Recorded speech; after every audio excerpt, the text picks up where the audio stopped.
Longest Productions.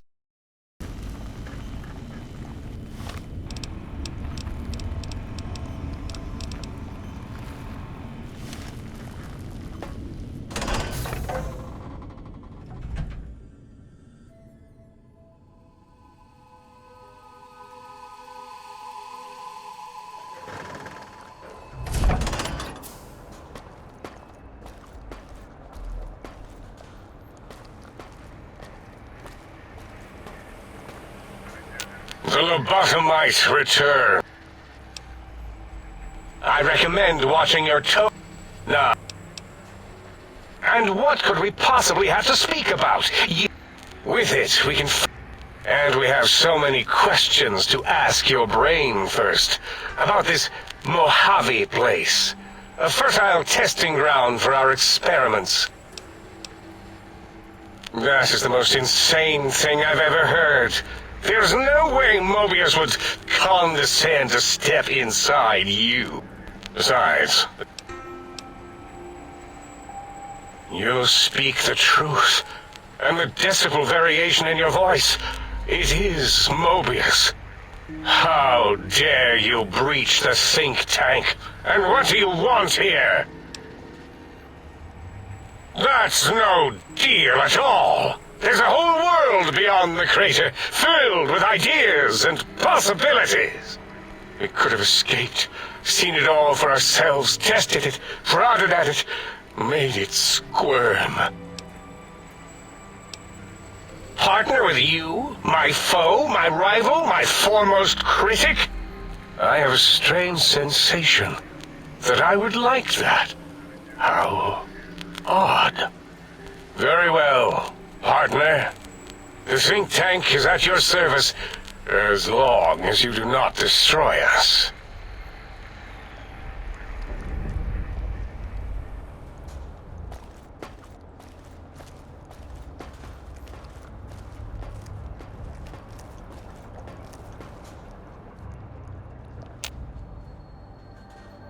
As it had been in the years before the Great War, Big Mountain, the Big Empty, became home to one of the brightest minds of the 23rd century.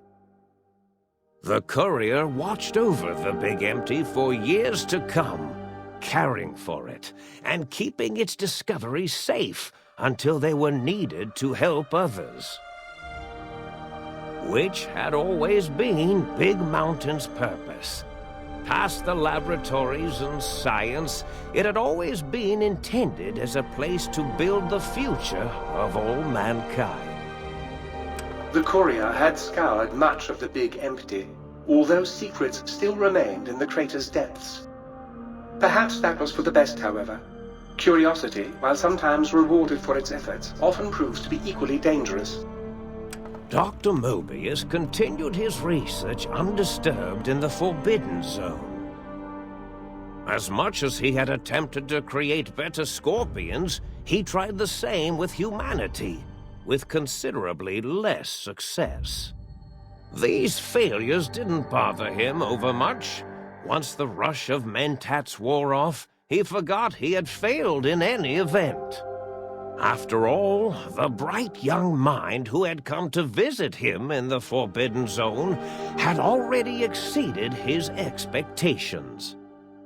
The sink atop the dome bustled with the voices of a small town, constantly chirping, arguing, and snarling at each other. Still, this all happened productively in the interests of its new owner. The Sync Central Intelligence Unit discovered, despite its inversion code, it was comforted by the sense of community the other personalities gave it. The Biological Research Station, obsessed with seeding everything in sight, requested a transfer to the X-22 Botanical Garden, so that it might, in its own words, sensually fertilize the garden's smooth contours. The garden sent back a polite refusal, saying it had prior commitments with a vault it had helped infect before the war. The book-chute continued to devour all seditious materials until it nearly choked on a paperclip. It adamantly maintained it was a Chinese paperclip, and the whole thing had been an elaborately orchestrated assassination attempt. Whatever the reason, it slowed down for a while, carefully appraising each document and clipboard that came to it. The light switches continued to bicker and flicker. This persisted until the day someone dropped a flashlight in the sink, and the two of them united in their hatred of the showboat. The sink continued to ruthlessly scrub any particulate matter that came near it. Eventually, it gained access to the magneto-hydraulics plant and nearly flooded all the big empty in an attempt to scrub the crater clean.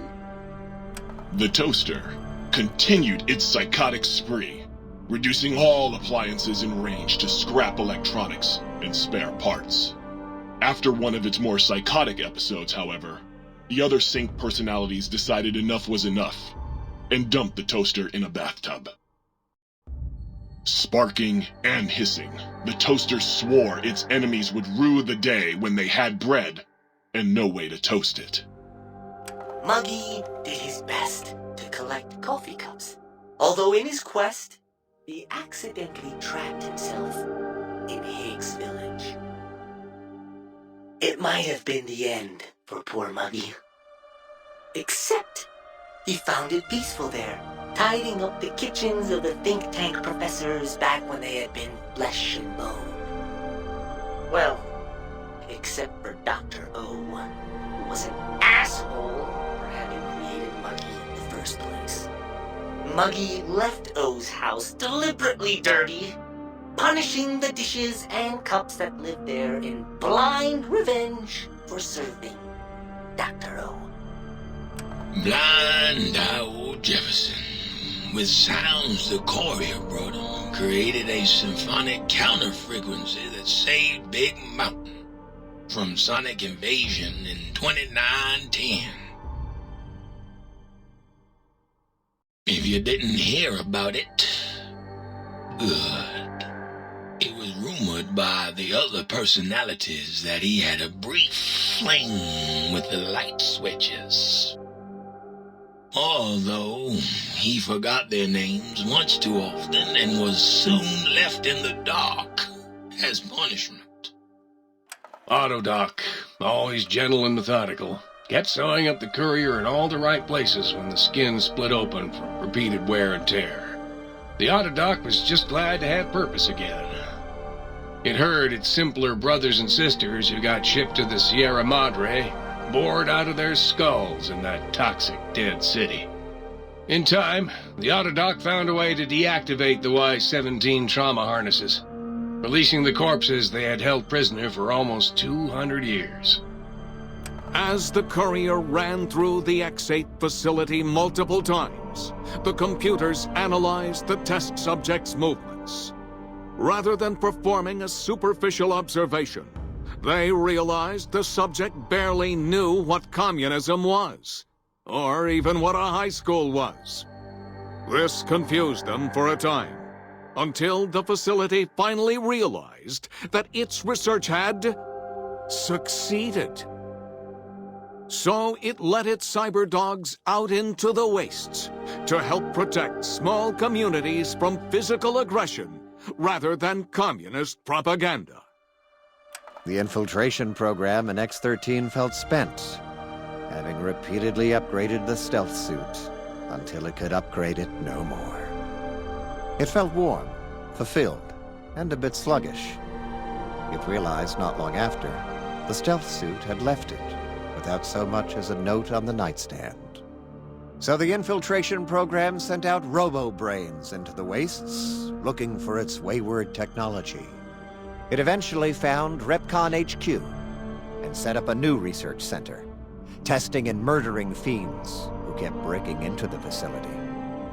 The Courier, organs intact, continued onwards, a little less heavy of step, but with all the organs in the right places, as they should be. After all, brains can develop a life of their own when left to their own thoughts, and the Courier's brain was more clever than most. Dr. Klein and the think tank remained alive, unaware of the world outside. They looped through their daily routine, none the wiser about the world beyond, although perhaps wiser was the wrong word. The world outside belonged to the Courier, and if anyone would shape it, well, the Courier had already called dibs.